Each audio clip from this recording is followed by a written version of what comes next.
Ladies and gentlemen, boys and girls, welcome back. This is the Detroiter. We're sponsored by the Second String, thesecondstring.com. And that's all. That's all. No longer sponsored by Detroit Sports Nation. I'm going to be working with them in a little bit of a different way, more like contracting it out. So they'll make a show. I'll go on the show. I'll host the show. But the Detroiter, that's all me now. It's all me all the time. The Second String, thesecondstring.com. We're talking sports in the Motor City and the Mitten State. I'm your host, Nick Bradley. Let's get into it. Not a ton today. That's a tough way to start the show, isn't it? Isn't that a tough way to make content? I'm a guy sitting here doing a podcast, putting this on YouTube, and within the first minute of the show, I give you a not really a whole lot going on. That's a tough sell. That's like me baking you a cake, and before you even take a bite, I'm like, kind of tastes like shit. Not great. That's not a great little lead into it by me. So I apologize. I'm sorry. But you know what? You know what I value more than clicks? You know what I value more than content and your attention and making sure you stay for the entire video or the entire podcast? I value truth, brother. I value honesty. I value human to human interaction. I value me never leading you astray. That's what I value because guess what? If I came on and said, we got a jam packed show, we got the most topics I've ever had, this thing might go for 2.5 hours. If I came out and I gave you that and that wasn't the case, because it isn't the case, what does that make me, guys? That makes me a liar. That makes me a scumbag. That makes me a piece of garbage. That makes me somebody now that you can't take my word for things. So when I give you that, hey, I finished that design, that Jameson Williams, Aiden Hutchinson, most gasoline Detroit Lions design that you've ever seen. I finished it and it's fire and it's going to come out on Friday. When I tell you that, and I say, if you're a Lions fan, if you're a football fan, hell, if you're an art, a shirt, the color black, the color blue, the color silver, if you're a fan of pretty much any of that, if you're just a fan of one singular thing on this planet, you could be a fan of sidewalks. You could be a fan of flowers. You could be a fan of gas masks. I don't care what or who it is. If you're a fan of anything, you're going to love these shirts. If I'm telling you this episode's going to be jam packed and it's not jam packed, how the hell are you supposed to believe me when I tell you I created the greatest Detroit Lions t shirt you've ever seen? How are you supposed to believe that when just a week earlier, not even a few days earlier, I lied about how jam packed the show was going to be? Right? So that's why I'm coming to you honesty, arms wide open. I wear my heart and I wear my programming schedule on my sleeve. As you can see, there's nothing there because there is not a whole lot going on. But I just want you to know it does make a little sense. I could see someone, comedian goes on stage, hey, not that funny, but I hope you guys enjoy. Terrible way to start. You open up a podcast, not that much to talk about. Terrible way to start. There's no doubt about it. But I'd rather have a slow week on the Detroiter. I'd rather have a slow content week, right? I'd rather not upsell the podcast and make sure everybody listens, all billion people listen for 40 straight minutes. I'd rather forfeit that to keep our relationship. I want you, when you wake up at night, you know that I'm the one that tucked you in. You know that I came over, hey, buddy, hey, little Detroiter, little stringhead, you, and I put the blanket over your shoulders when you fell asleep on the couch after a long day down at the beach. I want you to know that I'm the type of guy to do that for you, right? When you're feeling a little sick, you got, you're feeling a little sniffle. Old Nick Bradley, I'm going to be the one cooking up some homemade chicken noodle soup. I'm not going to go out to Panera and pawn that off as my own. I'm not a scumbag. I'm going to buy the celery. I'm going to buy the carrots. I'm going to buy the chicken broth. I'm going to buy the chicken. And I'm going to make you some homemade chicken noodle soup with oyster crackers because I care, because I want us to be truthful to each other, because I want me to have equity with you. So then when I tell you, oh, by the way, I started watching Winning Time this week, and I can't help but create an absurdly fire Magic Johnson design. Something that I don't care if you're not a Lakers fan. I don't care if you're not a Michigan State fan. I don't care if you're not a basketball fan. You will still look at it and go, whoa, that thing is neat. That thing is neat. Forget Michelangelo's David. The only way that sculpture gets better is if you throw Nick Bradley's Magic Johnson t-shirt on there. That's what we're doing at the Second String. I want to keep the social equity. I really do. So when I tell you there's not a whole lot going on this week, and it might be, to be honest, I don't know if it'll be the shortest show of 2022. This is certainly going to be the shortest, least eventful show I've done since 2022 started. That I do know. Because let's run through it real quick. Let's run through it. What is going on? And the biggest thing, the thing I'm most fired up to talk about, the thing that I believe will get the most traction online, and most of you guys probably will enjoy listening to the most, something that kind of happened last week. It had just already happened before I recorded. Last week was a huge Lions episode, obviously. Coming off the draft. That's all, I'm a Lions guy. First form before Michigan State, before anything, I'm a Lions guy. So coming off the draft, we get Aiden Hutchinson and Jamison Williams. Of course, I'm going to spend the entire episode last week talking Lions. We snuck in a little bit of Tigers. We snuck in a little bit of Red Wings talk, and we will again today. But last week was just pure 100% unadulterated Detroit Lions football. Wouldn't have it any other way, to be honest with you. And the more I think about it, I think earlier rather than later in this offseason, we will start to dabble on Michigan football, Michigan State football. Obviously, the Lions Hard Knocks starts in August. July OTAs, hopefully some more free agency moves are made. We're going to start hearing things. So now that we're kind of already in the offseason, May, June, I'm starting to realize we might not be able to make it till July before I got to start ripping off Lions, Michigan State, Michigan football stuff. That's just the fact of the matter, because I'll tell you this. The Detroit Tigers are the second worst team in baseball.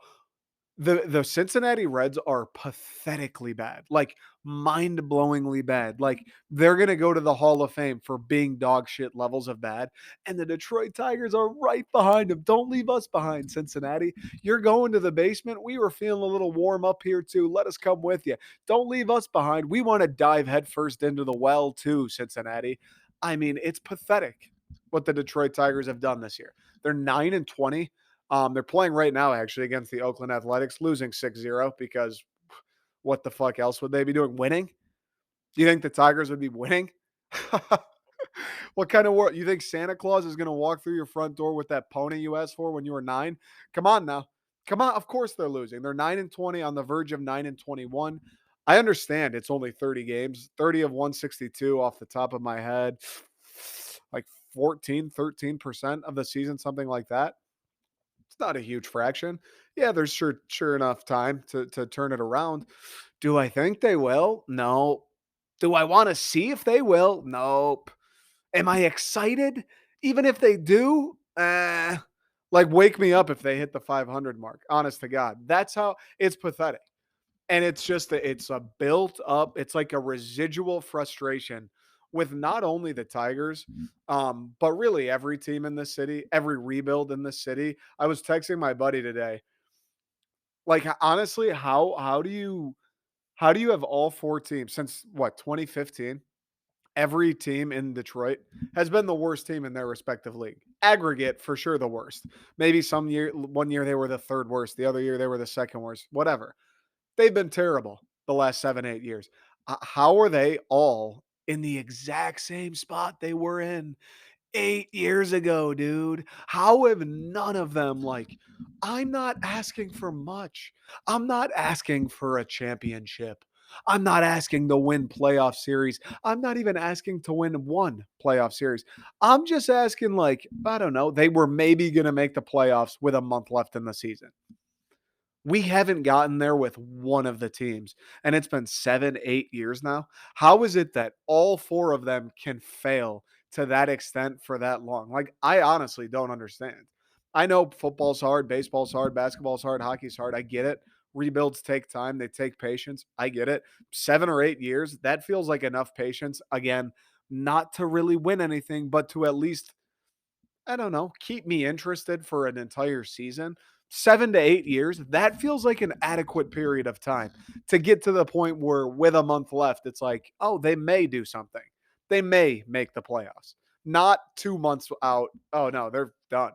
No, they aren't winning fucking anything, dude. You bought Red Wings playoff tickets? Where'd you buy them? The black market? 2013? How'd you buy them? That doesn't make sense. Like 7 or 8 years, and they're all in the same spot. The Red Wings got a little bit better, I guess. They were only the ninth worst team. Woo! Let's throw a fucking parade. Yeah. Fell off at the end of the season. looked like the worst team in the NHL by the end. The Detroit Tigers were the one team this year that was, hey, no, they'll compete. They might not win a playoff series. They might not even make the playoffs, but they'll be fun to watch this year. They'll float around 500. They'll compete. They'll win some games. They'll beat some good teams. They'll beat some teams they probably shouldn't beat. Oh, it'll be fun. They'll have playmakers. They'll have some guys that'll make you want to tune in, even if they are losing, even if they are struggling a little bit. It'll be fun. They'll do some stuff. Nope. That's horseshit. Also, just not the case. Not the case. Pistons. Oh, we got Cade. Worst team in the but we got rewarded. We tanked properly. We got the draft pick. Cade's gonna change this franchise. He can pass, he can score, he can defend. He's a born leader. It's gonna be great. Oh, they're the second worst team in the NBA again? Oh, okay.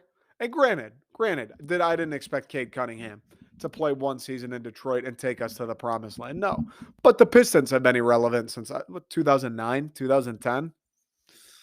They got a little bit of a leg up on the Tigers and the Red Wings and the Lions. I mean, for Christ's sake, Pistons, even the Lions, the Detroit Lions, who are synonymous with failure, who are synonymous with never seeing the light of day in the postseason, even the Detroit Lions have had some pretty good teams. They've been in the playoffs. They've been in games in the playoffs where they either should have won or had the chance to win 2011, 2013, 2015. Like, my God, Pistons, my God. So that's why today's going to be a short episode because you guys know me. If you followed me on the TikTok, if you follow me on the podcast, you've been listening, whether it's from a week ago, a month ago, a year ago, when I started all the way at the beginning, however long it's been, however long you've known me, I don't really like talking about the shitty parts of being a Detroit sports fan. It's like not fun. I mean, I was sitting on my couch before I podcasted today. I was munching on some almonds watching the Celtics Bucks game. Can you imagine having an NBA team in a real playoff series? That's the funny thing too. The Pistons have been in two. They have, yeah, good for them. They've been in two playoff series. I don't even know how you're legally allowed to call those series playoff series. That Buck series, bro. Giannis had a harder time sweeping up his fucking crumbs after he made dinner last night than he did with the Pistons that year. Was it 2019? LeBron's Cavs. I remember Kentavious Caldwell Pope. It was the last year I think the Pistons were at the Palace. Game 3, Pistons already down 2-0 naturally. KCP right before half throws one down. The Palace is going bananas. You would think they just won the NBA championship, get swept. And it's like, wait, LeBron's Cavs? Like, we thought that was even worth LeBron getting out of bed, dude. LeBron, you know what's fucked up? LeBron for that series, that Pistons Cavs. LeBron probably rolled out of bed those mornings and dialed up Adam Silver and was like, Adam, like, come on, bro. Come on, bro. I really got to play these guys. I really got to show up. Like, I really got to fly all the way to Detroit just to kick their ass twice more. Like, come on, dog. It's 2-0. You saw what we did to them. It's the fucking Pistons. Look at their roster. Andre Drummond is their marquee guy. Like, Adam, spare me for the rest of the playoffs. Let me juice up the ratings later on. Let me save the knees for Golden State. It's pathetic that that legally counts as a playoff series. It's pathetic that the Bucks series legally is registered in NBA record books as the Pistons making the playoffs. It is. I don't like talking about it. I don't like talking about how the Tigers are underachieving to I don't incredible levels, to impressive levels, to more impressive than someone who would get every single question wrong on the ACT levels. Like the Tigers are right now doing some Detroit Lions type shit where they can't do anything right. Not only can they not do anything right, like each team this year, the Red Wings during midseason when they were still fun, they were still exciting, people were still excited to watch. The Red Wings have had a couple skids where they lost 3, 4, 5 games in a row. That happened to them a few times. Pistons, God knows they had some bad stretches. I mean, they only won 20 games. They had some bad stretches this year, too. Lions, of course, they started the season at what, like 0-9, 0-10 last year. The Detroit Tigers right now, I haven't felt this negatively about a team in Detroit since, I don't even know, before Cade, like the season or 2 seasons before Cade was with the Pistons. And even then, the Pistons, like, You didn't expect anything from them anyway, so they were almost irrelevant. I wasn't getting fired up and angry over the Pistons being garbage because what was I going to do? Complain that the Andre Drummond Pistons weren't winning playoff games? Like, who the fuck put the baby in the car and complain when he crashes? Like, that's what that is. The Detroit Tigers had a little bit of expectation. The even the Red Wings this year, they didn't have crazy expectations. It wasn't they should win a playoff series. It wasn't even they should make the playoffs. The expectation was, I hope they're entertaining. I hope they're fun to watch. I hope they keep me interested for 82 or 81. And you know what else? I hope they're in it until the end. I hope there's a chance with 2 weeks left in the season that they can make the playoffs. Wasn't the case, but for 75% of the season, the Red Wings were beating some good teams. The Red Wings were playing well 90% of the times they played. They were winning games, losing games. They were fun to watch, exciting young guys. Like the Red Wings, there were reasons. They ended up being the ninth worst team in the league, which is fucking bad, obviously. They didn't live up to what I had hoped. Keep me interested, keep me engaged, keep it interesting as far as the standings go until the very end. They didn't live up to that either, but they at least brought a little something to the table. The Detroit Tigers this year, I mean, it is truly pathetic how much this team has underachieved. You go look at the team from last year and look at what they did. Nothing special. What they have, the third overall pick, and they took Jackson Jobe. Nothing special. You look at the team and the games that they won, even the games they lost, just the way they played. They scored runs. They had a little bit of timely hitting. There were a couple bats, Candelario, Jonathan Scope, Akil Baddoo, where it was like, all right, I don't know. They might do something. Like, I'll tune in when Scope's at the plate. They had a few guys. Mize, Skubal, Manning, although the pitching has been good this year, I will say the starters, the bullpen, they've all been good this year. They lose every game, 3-0. You look at the lineup and the roster that the Tigers had last year and the way they played. And we did it. I've said this 1,000 times. It feels like all through last season, you look at them and go, dude, if they add like 2, 3 guys, I don't know. Tigers could be kind of sweet. You had Torkelson, you had Riley Green, who hasn't played, sure. You had a shortstop, Javi Baez. Didn't even consider a guy like Austin Meadows. They should be kind of good. Like they should at least be competitive, fun to watch. Maybe around 500. Make the White Sox quake a little bit when they come to Detroit, at least to the like make sure the White Sox aren't getting fucked up the night before they play the Tigers. When the Minnesota Twins come to town, they're not at Legends till 2 a.m. before they got to play the next day. Like, at least get to that level, the baseline of respect where it's the opposing team comes into town and they go, oh, we can't get shit faced tonight, guys. The Tigers have hit that point. We can't get shit faced tonight. Well, at least get to that level. No, Tigers are going in the opposite direction. They're worse. They are worse. Get even more drunk. Do some hard drugs. Forget the booze. Do some hard drugs when you land in Detroit for a 3 game road trip. Do everything fucked up. Stay up till 10 in the morning. It doesn't matter because they won't score any runs. All you need is one guy on your team to feel like 60% and get a hold of one, and you guys are going to win the game 1-0. That's where the Tigers are at. And I don't like talking about it. I just don't. I don't think anybody, unless they're lying to, which it's funny, like internet culture and doing the podcast where it's all takes and trying to make jokes and saying stupid shit. It's funny because so many people out there are like love to be negative, love to be like, this sucks, you stink. That would be better if you did this. Oh, that's not even funny. How do you follow that person? Whatever. They love to be negative. They love to talk shit. Oh, you like this? Let me tell you why you liking this is lame. Oh, you like that? That thing sucks. It's funny because people out there do that, and those people absolutely exist. And my thing, like, I just why how? Why and how? This Bucks Celtics game is coming down to the wire. 6.6 seconds left in the fourth. Bucks lead the Celtics on the road 108-107.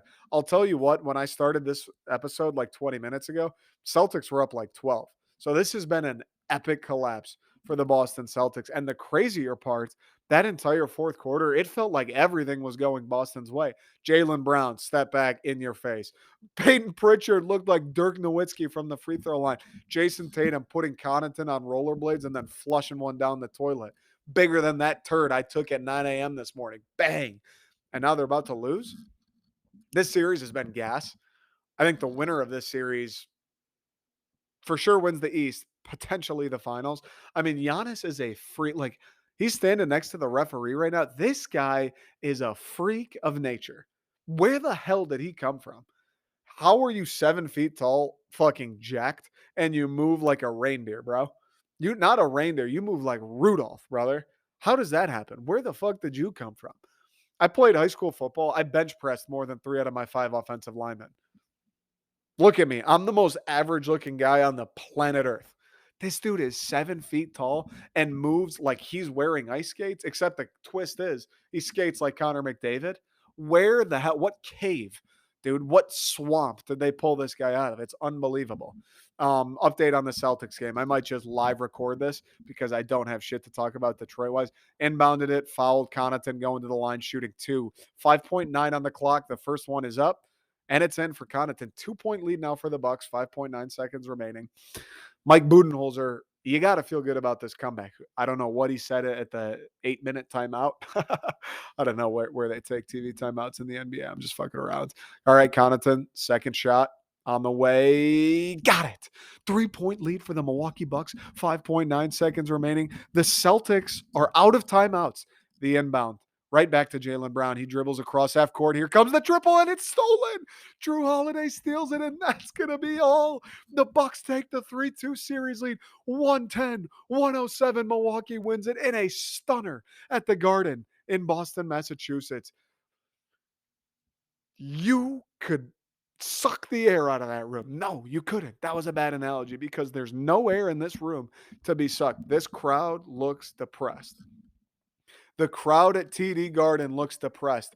5 minutes left. The Celtics had a 12-point lead. Everybody was making shots. Everyone was getting open. Every single thing felt like it was going in Boston's direction. Next thing you know, the Bucks at the 11th hour snatch up the lead. Connaughton with a couple free throws to ice it, and TD Garden is stunned. Marcus Smart with a look of disbelief as he was the one who surrendered the basketball to Jrue Holiday to end things. I can't believe that. Giannis, this guy is a freak of nature. Look at this guy. You know what's fucked up about this? You know what's real messed up about this Boston game is this crowd. Giannis had 40 points, 11 rebounds on 16 for 27. That's fucked up. You know what's just horrible about this is this Boston crowd. It looks like you just killed 18,500 people's parents. Right? It looks like you went door to door to every citizen of Boston and slashed their parents' throats, not to be dark. And I'd still trade being a Detroit fan for what they're feeling. I want to get my heart ripped out of my chest. When's the last time you've had your heart ripped out of your chest, not due to a girl you liked? I want my heart to be ripped out of my chest revolving around a game one time, and Catan doesn't count. I'd trade places with all these Boston fans like that, dude. I want to have the taste of victory on the tip of my tongue and then have a guy like Giannis snatch it away from me. That sounds awesome. Instead of my fucking despair, my snatch from the jaws of victory is, oh, you thought you were going to have the 3rd pick in the draft and you have the 4th. That's what we get excited about. It's fucked up. Anyways, let me get back to the Tigers. So like I was saying, plenty of people on the internet who love doing the negative thing. I don't understand it. Like, yes, I like talking about Detroit sports. I like fucking, for the most part, I like watching Detroit sports. I like following them. I like talking about them, but I don't want to, and I will address, and I have addressed the Tigers being awful, but I don't want to come on here once a week and tell you how bad the Tigers are. Like, that's not fun. Is that entertaining? Like, everybody sucks too. What am I going to say? They're one player away. If Miguel could just turn it on, if Torkelson could just see the ball, it's every single player on the team. Here's my analysis on the season. If anybody on the Tigers could hit the ball, they'd maybe not be the second worst team in baseball. And that's it. And that's been the theme for the entire season, all 31 games. What else is there to say, honestly? And I don't want to come on once a week and go, yeah, well, if fucking one guy could hit at a T-ball level, maybe they'd win a couple games. That's not fun. I don't care. You know that. I know that. If you're listening to this podcast and you're interested in hearing me talk about the Tigers to begin with, You probably already know that the Tigers are a flaccid fucking hot dog stuffed inside of a whoopee cushion of a baseball team. You already know that. You don't need me to come on and tell you Torkelson stinks, Scope stinks, Badu stinks, Candelario stinks, Barnhart stinks, Haas stinks, Miggy stinks. You don't need me to do that. I don't want to do that. That sucks, dude. I get angry. I get sweaty. I get depressed. I go and I look. I went to an Angels game yesterday. They threw a no hitter, bro. They threw a no hitter, won 12-0, and Trout hit 2 bombs. And then I come on here, and all I have to say about the Tigers is that they're the worst. Like, what's fun about that? Nothing. I don't want to talk about it. You don't want to hear it. Okay. We'll take a quick break. Done with the Tigers because, like I just got done saying, it makes me angry. Um, nothing on the Lions this week. If you want to talk some lines, you want to listen to some lines, listen to last week's episode. Spent a good half hour talking about the draft, talking about the season, the front office, all that good stuff. So we'll skip over the Lions today. Nothing really in Pistons world. The draft lottery still is yet to happen. No news. I mean, it's the thick of the NBA playoffs. So when you're a Detroit fan and it's the NBA playoffs time, unless you were alive during the 80s, that doesn't really have shit to do with you. So here we are, waiting for time to pass when the Pistons are as far as the Pistons go. The Red Wings lost, or at least didn't win, I should say, the draft lottery last night. They'll be picking ninth, I believe it was. I don't think they moved back, but when I checked Tankathon yesterday, it said we had the eighth best odds, but I think we're picking ninth. So, same old, same old as far as the Red Wings go. Zero draft lottery luck. Shane Wright will not be a Detroit Red Wing. Gary Bettman is, in fact, an idiot. Well, we'll spend the last couple minutes on the Wings. And then we'll take a break and we'll talk the Michigan State, Michigan Peach Bowl rings. If you're Gary Bettman, now, if it was up to me, no draft lottery would be rigged. Do I believe that they're not rigged? Fuck no. What? You don't think the NHL draft? You think it's random that the Chicago Blackhawks got Kane and Tays? You think it's random Austin Matthews went to Toronto? You think it's random the Oilers had 50 first overall picks in a row? You think any of that's random? You think, oh, that's crazy that Montreal got the first pick this year. That's wild. A massive market team, an original six team that hasn't been good for a while that could use a guy like Shane Wright. That's crazy that they got him. That's crazy they got the first. The New York Rangers, that's wild. They were awarded Lafreniere a couple years ago. Yes, Lucas Raymond's worked out better than Lafreniere, and thank God he has. But at the time, oh, that's crazy. New York, bigger city, original six team. Again, also haven't been that great. Haven't won a cup in a long time. Oh, that's so wild. That's so fucking skill. Oh, whoa. Would you look at, like, you're telling me you don't think it's rigged? My ass, dude. My ass. NBA the same way. You don't think they looked at Detroit and Cade last year and were like, Detroit, when it's right, is a good market. It's a legendary franchise. They haven't been really good, really relevant since the 2000s. Let's give him Cade Cunningham. He's a franchise guy.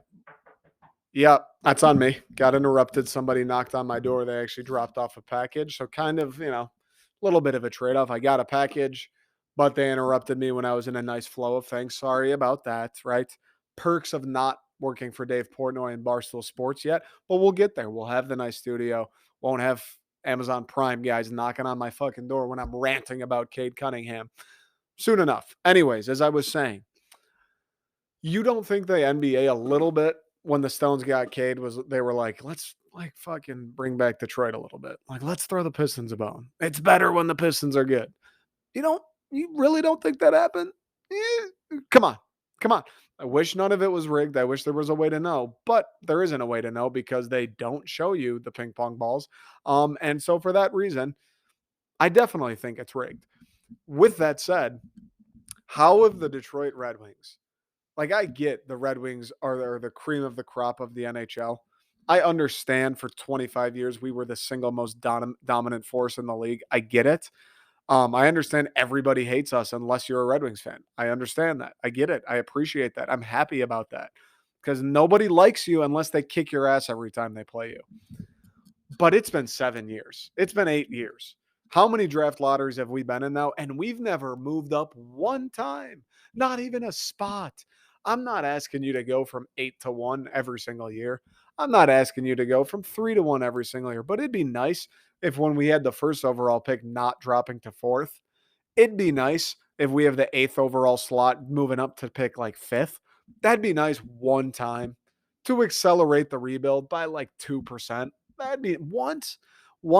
And yes, the jump, we had a 6% chance at jumping up to number one and grabbing Shane Wright, which would have very much so helped the team. A center, which is exactly what Detroit needs. A guy like Shane Wright, who's, I don't think quite McDavid level, but like, I think everybody kind of says, he's going to come in and just be a very good hockey player almost instantly.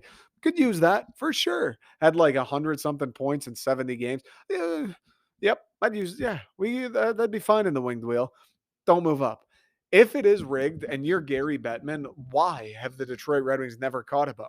Why have you never given the Red Wings anything? Let's think about this. And I'm biased. Obviously, I'm biased, but I'm going to try to remove bias. Look at the Detroit Red Wings. Original six franchise. Boom. Right off the rip, that means more than everyone else who isn't an original six franchise.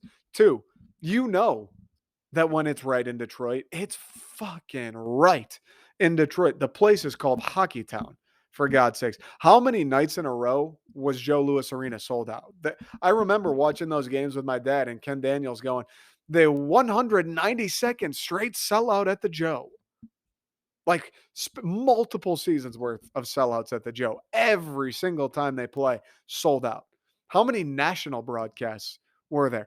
Every time when the Red Wings go to Arizona, when the Red Wings come out to Anaheim, when the Red Wings play in LA, when the Red Wings play in Dallas, when the Red Wings play in Tampa, anywhere, pretty much anywhere that isn't, I don't even know. It feels like it's just anywhere. Anytime the Red Wings play a road game, Red Wings score a goal, you can hear fans. More so the smaller markets, like when it is in Florida, when they are in Texas, when they are in Anaheim, when they are in those places, it's like a 50-50 Red Wings crowd. But even when they play in Toronto, even when it is in Boston, even when they are in Chicago, there's plenty of Red Wings fans every single city the Red Wings roll up to. It has, outside of the Leafs, maybe the Habs, maybe the Blackhawks, maybe the Rangers, maybe Boston. Outside of those, it's the biggest market in the league. It's a top, six market, seven market in the NHL. I think it's probably higher. I think it's probably Montreal, or I think it's probably Toronto, maybe Chicago, maybe New York, and then Detroit. Honestly, at least as far as Red Wings fans. If you're going by populations of cities, then no. But if you go by Red Wings fans, watch the Red Wings play the Arizona Coyotes. There's 10,000 Red Wings fans there. Watch the Red Wings play in Anaheim. Half the fucking arena is Red Wings people. Don't tell me they put these Red Wings teams that are constantly finishing in the lottery. These teams are playing on national broadcasts like 10 times a year. These good for nothing garbage, hopefully we get the number one pick teams, are still making their way onto Hockey Night in Canada, onto ESPN 10 times a year. For what? And over those 7-8 years where we're just begging for a number one pick, begging for that guy to come in and just flip the switch and turn it on. Over all those years, you can't move us up once.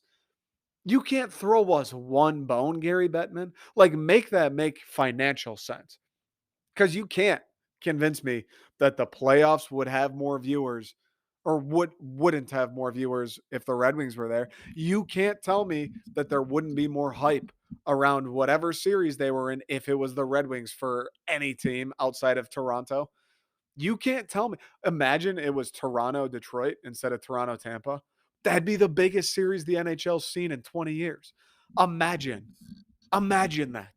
Imagine it was Red Wings Tampa. That'd be a huge series. Like, they sell tickets, they make money, asses go in the seats. People care about the Detroit Red Wings. It's an international brand. And you haven't thrown them one bone when Edmonton's getting 500 first overall picks in a row, when Austin Matthews is gifted to the Toronto Maple Leafs, when Kirby Dach, the Blackhawks move up 10 spots to take him. Like, come on, dude. Don't tell me that shit because I don't believe it and I just don't understand it. It's funny because this take is very much like, hey, Gary Bettman, give the Red Wings a handout, please. But yeah, though. Yeah, everyone else gets a handout. I want one too, dude. It's like when your parents buy ice cream. If I buy you ice cream, I got to buy your siblings ice cream. Yes, that's the fucking point. Let us all eat. Everybody's happier when they have ice cream. Who says just one person needs to get ice cream or nobody gets it? Fuck that. Let's all get ice cream. Everybody's happy. Why not? Why not? Get yourself a cone too, Gary. Makes me sick. I don't understand it because I do, and I will forever believe that this shit's rigged.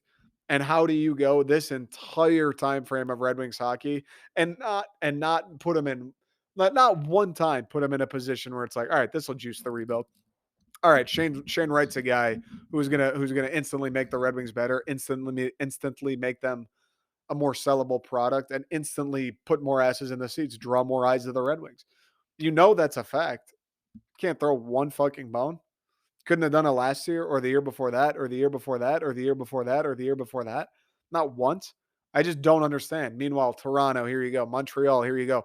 Ottawa, here you go. Detroit can't get one. One of your biggest markets, biggest brands can't get one. I just don't get it. Okay, we'll take a quick break. That said, in Stevie we trust. We'll see. I'm sure they'll get a fine player at 9 overall. It's just frustrating. It's just frustrating, especially again, I don't want to do the like feel bad for me, give us handouts, but like Detroit, every team stinks. They've been bad for 8 years, yada yada yada. Who gives a fuck? Quick break. We'll talk about the Michigan State Peach Bowl rings. And I want to talk about Braylon Edwards and just the general take and the general thought of like, why is Michigan State so obsessed with Michigan? And also it's so little brother to do that. I just don't understand it. So we'll talk about it after the break. Okay. The enigma that is little brother. And I apologize. Like I said earlier, this is like a week late. It sucks. I don't have enough material because all these teams are out of season and the Tigers fucking blow. I don't have enough material to do the 2 episodes a week. But then, like, this Peach Bowl thing happens the day after I record last week. And now I got to wait a full week. And now it's kind of out of the news cycle. I don't know. It sucks that way. I made a TikTok on it. So if you don't follow me on TikTok, follow me there, Instagram, Twitter, all that good stuff. I made like the 60-second quick reaction to it. But I had to address it on here. I mean, are you kidding me? Are you fucking joking?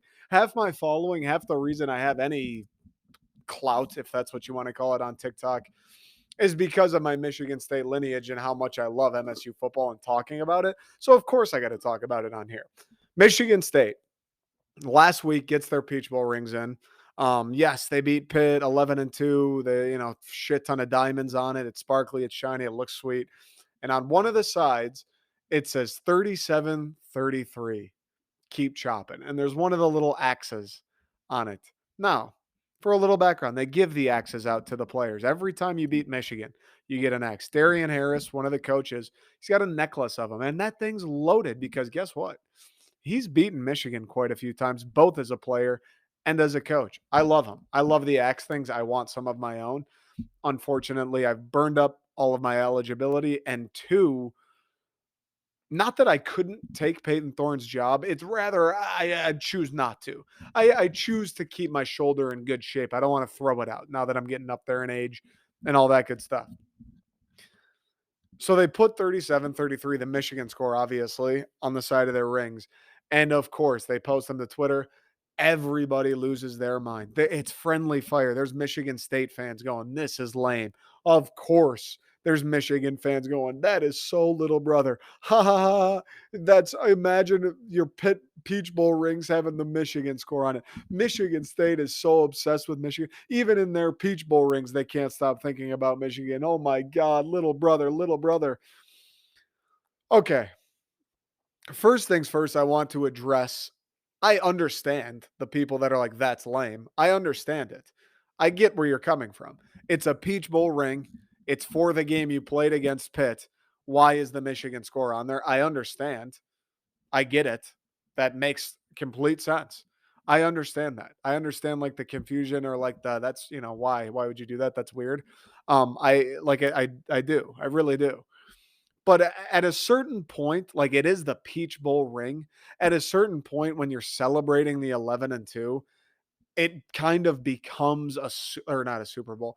It kind of becomes a season ring, like commemorating the 2021 MSU Spartans. Like when the Super Bowl, when Tom Brady gets his Super Bowl rings, those games, like they're not just about that one game. They're about that whole season leading up to that Super Bowl. So in my mind, when you get these rings and you only get them when you win New Year's Six bowls, which I think is maybe why some Michigan fans were confused. That hasn't happened for a lot of them since their dads were in college, so I get it. But that happens in college when you win the New Year's Six, a BCS bowl. I think like it just becomes a thing where it's like, all right, this is just, the season, the ring for the 2021 season. Once you get it, it's not, oh, just Pitt. You want to remember that Northwestern game with Kenneth Walker. You want to remember the Penn State game in the snow. You want to remember, of course, that Michigan game. It was one of the best games of the entire college football season. It was one of the best games in the history of that rivalry. The game was nuts, dude. The game was fucking insane. Of course, you want to remember that, and it's your arch rival.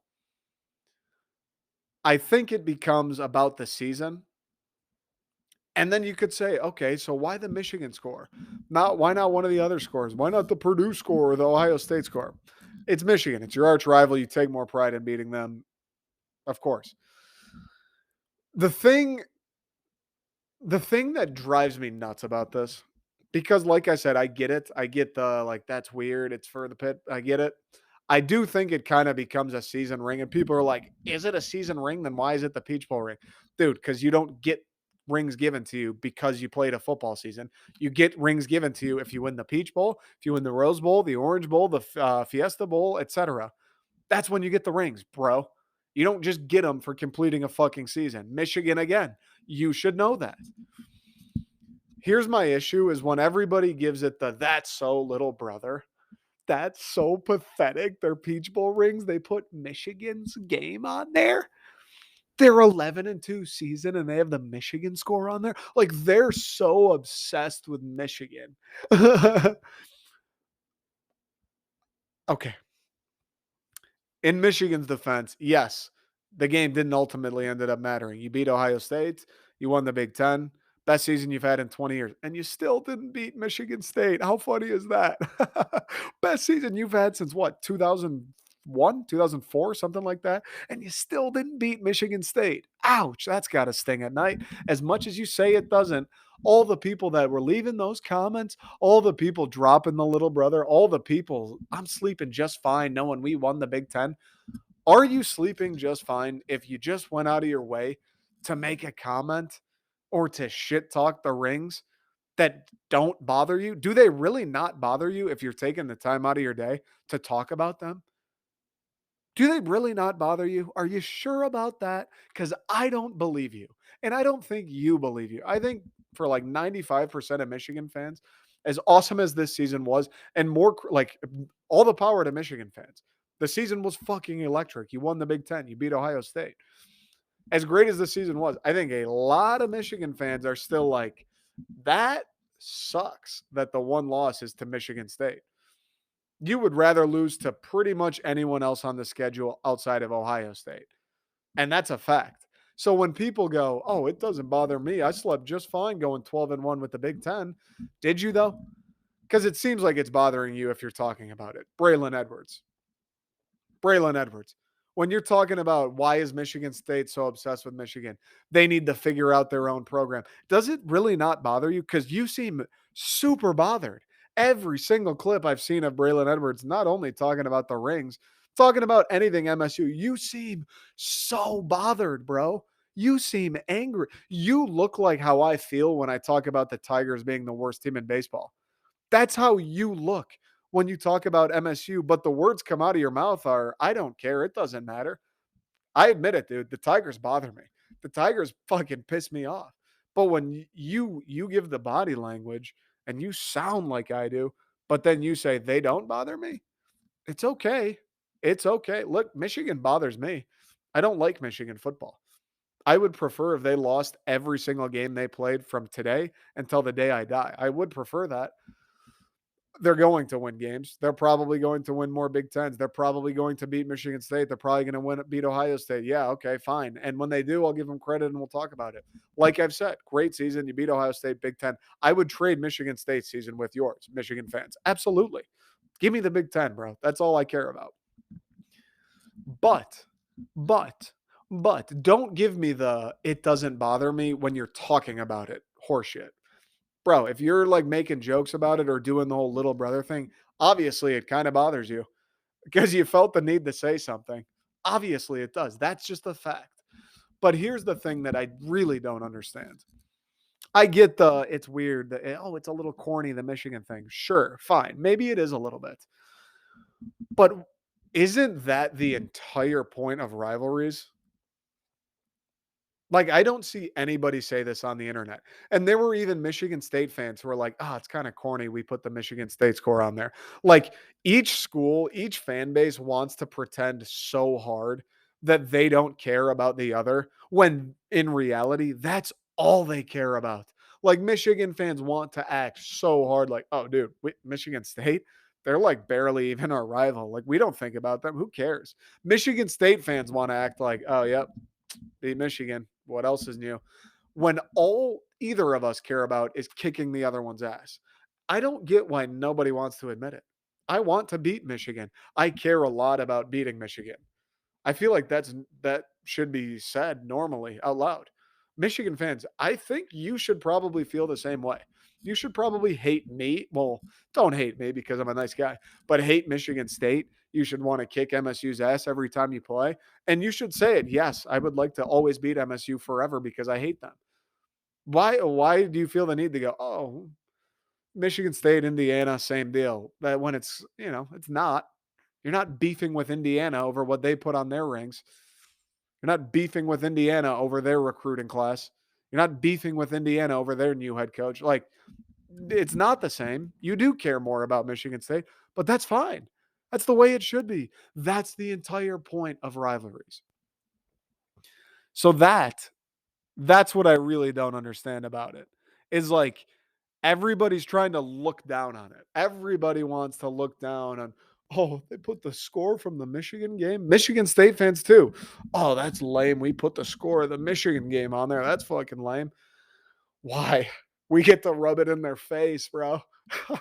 We got Peach Bowl rings, and someone was like, "It'd be funny is if we just put the Michigan score on here just to make them angry because they had the best season they've had since 2004 and they still fucking couldn't beat us." Because Kenneth Walker had 5 touchdowns. He was the only guy. Listen to this. He was the only guy they had to stop. They were up 30-14, and they still couldn't beat us in their best season in 17 years. That's why you put them on the rings, because you can show those rings to your Michigan friends. You can send the picture and go, "This is funny." And what are they going to say? "Oh, we have the Big Ten." Okay, fine. That's hilarious that we beat you still. And it is. It is hilarious that in your best season since '04, you still didn't beat MSU. That's why you put on the rings. Bragging rights, bro. Bragging rights, talking shit, making fun of Michigan people, making fun of Michigan football, reminding them that yet again, "Hey, remember when we beat you behind Kenneth Walker's Heisman performance?" That's that is why rivalries exist. I don't give a fuck about that Indiana game. I don't really care about when we beat Penn State. I don't care about when we beat Northwestern. I don't care about when we beat Miami. I don't care. I barely care. I mean, yeah, it was cool to win the Peach Bowl. I barely care about when we beat Pitt. You know what I do care about? The fact that we beat Michigan. And you know what's hilarious? Is reminding Michigan people that we beat them. That's the entire point of rivalries. Michigan fans on the flip side. How many times have you run out the 42-27 Ohio State when Ohio State hits you with the, "Oh, first time Michigan's beaten us in a decade," and they all high and mighty 42-27? How good does that feel? I know you feel good. I know every Michigan fan out there, the first time they got to hit an Ohio State person with a 42-27 was like, "Fuck yes, dude. Fuck, it's better than sex. Fuck yeah." I know you were feeling that way. I know each and every one of you has rewatched the YouTube of that game like 20 times. And I don't blame you, bro. I don't blame. I know every Ohio State friend you have every once in a while just gets a text like, "Dude, remember when Hassan Haskins just fucking bodied you guys?"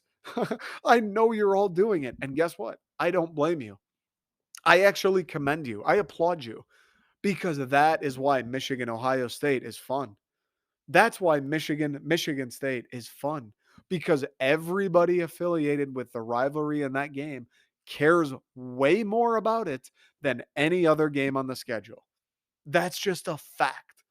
So when we're sitting in the middle of May and there's not much going on other than the Tigers getting their teeth kicked in, and I'm a Michigan State fan, and I get a ring, a nice ass ring to commemorate a really special season in year 2 for Mel Tucker, a season that I truly believe is going to be the start of something special.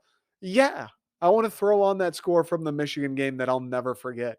Yeah, I want to remind Michigan people, ha ha ha, we beat you. Yes, because we won and they didn't. We have bragging rights. They don't. We are ahead. We are on top in the rivalry. They aren't. Paulie B, he's with us, not them. That's the entire reason rivalries exist. That's the entire reason rivalries are cool. Like, think about it for 1 second. If you're a Michigan fan, if you're a Michigan State fan, if you're an Ohio State fan, whatever you are, do you care about when you beat Illinois? Nope. Do you care? You're happy that you're what 7-0 or whatever, and you move on to the next game. In 6 months from that game, do you even think twice about them? Fuck no. Do you think about that Wisconsin game? No. You think about Michigan State games. You think about the Michigan game. You think about the Ohio State game. Bragging rights. Those games mean more. You care about those games more. It's why rivalries are awesome, and it's why college football is awesome because those rivalries are so great.